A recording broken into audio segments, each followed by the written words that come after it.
Welcome back to our channel. నేను మీ మాధురి. ఎవరినైతే మీరు వాళ్ళు నా లైఫ్లో ఉంటే నా లైఫే ఎప్పటికీ కూడా హ్యాపీగా ఉంటుంది అని మీరు ఫీల్ అవుతారు.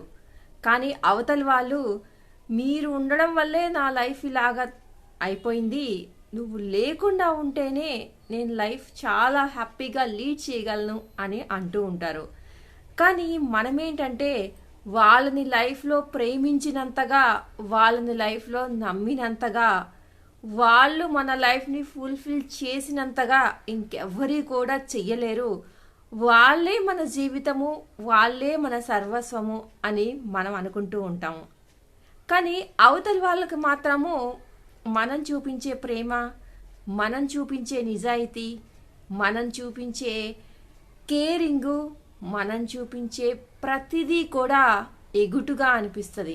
ఎందుకు అంటే ఎక్కువగా ఇచ్చేస్తున్నాం కదా మన సైడ్ నుంచి, కాబట్టి ఖచ్చితంగా వాళ్ళకి ఎగుటుగానే అనిపిస్తుంది. ఎగుటుగా అనిపించేసి వాళ్ళు ఫీల్ అయ్యేదేంటి, మీరు ఉండడమే నాకు పెద్ద తలనొప్పి, మీరు వెళ్ళిపోతేనే హ్యాపీ అని చెప్పేసి ఫీల్ అవుతారనమాట. కానీ ఇది నమ్మలేని నిజం, కానీ మనం నమ్మాలి. నమ్మి ఎలా బ్రతకటం అని మీకు అనిపిస్తుంది. ఆ సిచ్యువేషన్లో ఖచ్చితంగా అనిపిస్తుంది ప్రతి మనిషి. వీళ్ళను రీప్లేస్ చేసే విధంగా మనకి కూడా దొరుకుతారు. మనం ఎంత వాళ్ళకి మన లైఫ్ నుంచి వెళ్ళిపోయిన వాళ్ళకి ట్రస్ట్ ఇచ్చామో, లాయల్టీ ఇచ్చామో, ప్రేమ ఇచ్చామో, అవన్నీ కూడా మన లైఫ్లో మనకి కూడా దొరుకుతాయి. ఎందుకంటే మనం వాటిని డిజర్వ్ చేస్తున్నాం అన్నమాట. మనము మంచి వాళ్ళము అయినప్పుడు మనకెందుకు ఆ మంచి దొరక చెప్పండి, ఖచ్చితంగా దొరుకుతుంది. ఆ బిలీవ్ అనేది నీ మీద నీకు ఉండాలి.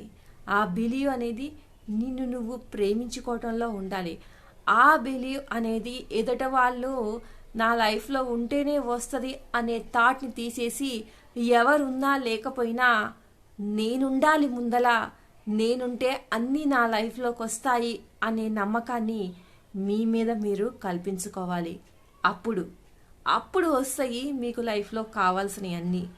మీరే ముందు నమ్మకాన్ని పోగొట్టుకొని ఒక నిర్జీవంగా పడి ఉన్నప్పుడు, మీరే లేకుంటే మీలో హోప్ ఎలా వస్తుంది? మీరే లేకుంటే మీకు మీరు కేరింగ్ తీసుకోకుండా ఉంటే, మీకు మీరు కాన్ఫిడెంట్గా నేను ఉండగలను అన్న కాన్ఫిడెన్స్ తెచ్చుకోకపోతే, ఇంకెవరో గురించి మీరు ఇంతలాగా ఫీల్ అయితే మీకు మీరు ప్రేమించుకోకపోతే ఎలా చెప్పండి? కాబట్టి ముందు ఎవరున్నా లేకపోయినా నా లైఫ్ ఆగిపోదు. వేరే వాళ్ళు ఉంటేనే నా లైఫు, వేరే వాళ్ళు ఎవరో వచ్చి నా లైఫ్ని నడిపించాలి, ఆ వేరే వాళ్ళు అనేవాళ్ళు లేకపోతే నాకు లైఫే లేదు అని అనుకోవటం మానేయండి.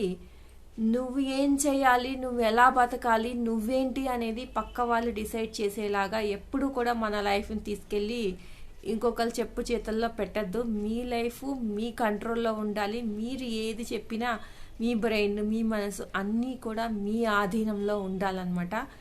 మీ మనసు మీరు చెప్పినట్టుగా వినాలి. కాబట్టి అదంతా కూడా మీ చేతుల్లోనే ఉంది. వాళ్ళెవరో డిసైడ్ చెయ్యరు మీ వాల్యూ ఏంటి అనేది. మీకు అంతగా మించిన వాల్యూ ఉందన్నమాట. అది నమ్మండి.